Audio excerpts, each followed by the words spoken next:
ಇವತ್ತು ಹನುಮಂತಪ್ಪನವರು ಹೇಳಿದ್ರು, ಈ ತಾಲೂಕಿನಲ್ಲಿ ರೈತರು ಬೆಳೀತಕ್ಕಂಥ ಬೆಳೆಯ ಪ್ರಮಾಣ 8 ಲಕ್ಷ ಟನ್ ಅಂತಕ್ಕಂಥ ಹೇಳ್ತಾ ಇದ್ದಾರೆ. ಈ ಜಿಲ್ಲೆನಲ್ಲಿ 8 ಲಕ್ಷ ಟನ್ ಬೆಳೀತೀರಿ. ಆದರೆ ಈ ಜಿಲ್ಲೆನಲ್ಲಿ ಇರ್ತಕ್ಕಂಥ ಉಗ್ರಾಣದ ವ್ಯವಸ್ಥೆ ಕೇವಲ 1 ಲಕ್ಷ ಟನ್ನಿಗೆ ಮಾತ್ರ ಇವತ್ತಿದೆ ಅಂತಕ್ಕಂಥ ಏನ್ ಹೇಳ್ತಾರೆ. ಅದಕ್ಕೆ ಎಲ್ಲಿದ್ದೇವೆ ನಾವು? ನಮ್ಮ ರೈತರ ಪರಿಸ್ಥಿತಿಗಳಿಗೆ ಯಾವ ರೀತಿ ಸ್ಪಂದಿಸಿದ್ದೇವೆ ನಾವು?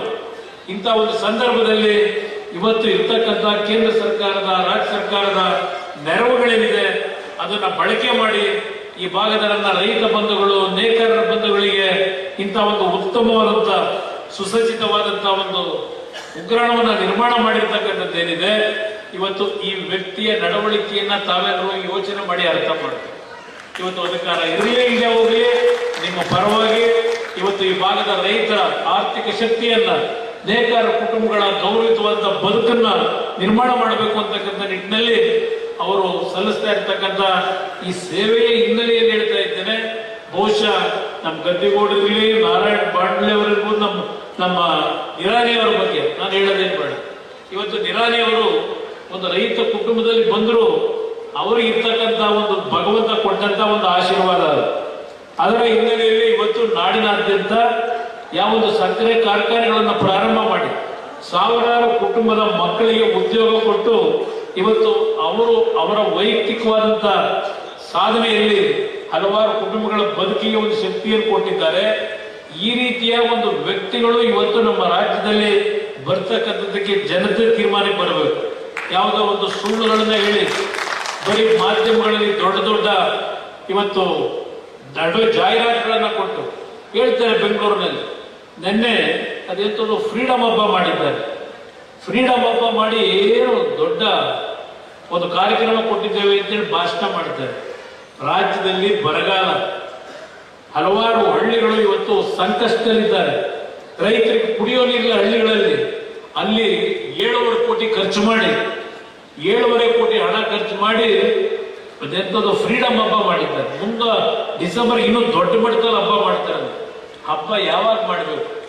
ಈ ರಾಜ್ಯದಲ್ಲಿರ್ತಕ್ಕಂಥ ಪ್ರತಿ ಬಡ ಕುಟುಂಬಗಳು, ಜಾತಿ ಯಾವುದೇ ಇರಲಿ, ಆ ಕುಟುಂಬಗಳು ನೆಮ್ಮದಿಯ ಬದುಕನ್ನ ಕೊಟ್ಟಾಗ ಮಾಡಿ ದೊಡ್ಡ ಹಬ್ಬ.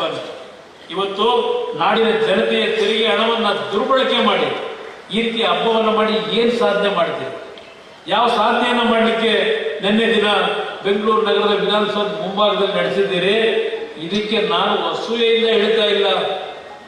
ಇವತ್ತು ನಾಡಿನಲ್ಲಿ ಬರಗಾಲ, ಇವತ್ತು ಯಾವ ಪರಿಸ್ಥಿತಿಯಲ್ಲಿದ್ದೇವೆ, ಇಂಥ ಪರಿಸ್ಥಿತಿನಲ್ಲಿ ಇಂಥ ಹಬ್ಬದ ವಾತಾವರಣ ಮಾಡಿ ಏನ್ ಸಾಧನೆ ಮಾಡ್ತೀವಿ ಅಂತಕ್ಕಂಥ ಹೇಳ್ತೀರಿ.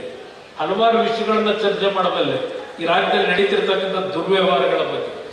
ಆದ್ರೆ ನನಗೆ ಸಮಯ ಇವತ್ತು ಮತ್ತೆ ವಾಪಸ್ ಹೋಗಬೇಕಾದಂತ ಹಿನ್ನೆಲೆಯಲ್ಲಿ ಪುನಃ ನಾನು ಬರ್ತೀನಿ. ಬಾದಾಮಿ ನನಗೆ ಹೊಸ ಒಂದು ಜನತೆಯನ್ನು ಕಾಣತಕ್ಕಂಥದ್ದಲ್ಲಿ ಬಹುಶಃ 10 ಬಾರಿ ನಮ್ಮ ಇದಕ್ಕೆ ಬಾದಾಮಿ ಬಂದಿರಬಹುದು, ಗುಳೇರಗುಂಡಿಗೆ ಬಂದಿರಬಹುದು, ನಮ್ಮ ಕೆರೂರಿಗೆ ಬಂದಿರಬಹುದು, ಹಲವಾರು ಕಡೆ ಬಂದೆ.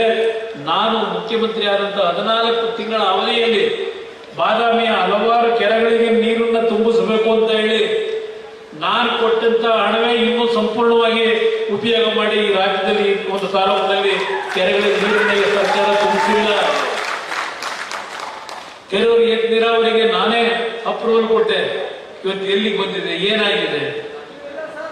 ಇವತ್ತು ಹಲವಾರು ವಿಷಯಗಳನ್ನು ನಿಮ್ಮ ಮುಂದೆ ಹೇಳಬಲ್ಲೆ. ಕೈ ಜೋಡಿಸಿ ಮನವಿ ಮಾಡ್ತೇನೆ.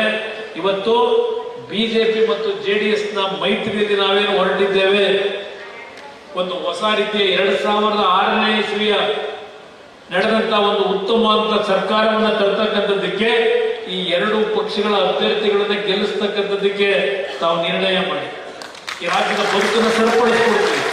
ಅವತ್ತು ಯಾವ ರೀತಿ ನಮ್ಮ ಸರ್ಕಾರ ನಡೆದಿದೆ, ಇವತ್ತು ಸರ್ಕಾರ ನಡೀಬೇಕಾಗಿರೋದು ಕರ್ನಾಟಕದ ಬೆಂಗಳೂರು ನಗರದಲ್ಲಿರ್ತಕ್ಕಂಥ ವಿಧಾನಸೌಧದಿಂದ ಸರ್ಕಾರ ನಡೀಬೇಕಾಗಿರೋದು ಇವತ್ತು ನಿಮ್ಮ ಕಲ್ಲಿಗೆ ನಮ್ಮ ಕೋಟೆಕಲ್ಲು ಗ್ರಾಮ ಏನಿದೆ, ಇಂಥ ಗ್ರಾಮಗಳಿಂದ ಸರ್ಕಾರ ನಡೀಬೇಕು. ನಮಗೆ ಅವತ್ತೇನು ಗ್ರಾಮ ವಾಸ್ತವ ಕಾರ್ಯಕ್ರಮದ ಮುಖಾಂತರ ಈ ನಾಡಿನ ಜನತೆಯ ಕಷ್ಟಗಳನ್ನು ಅರಿತು ಆ 20 ತಿಂಗಳ ಆಡಳಿತ ಕೊಟ್ಟಿದ್ದೇವೆ.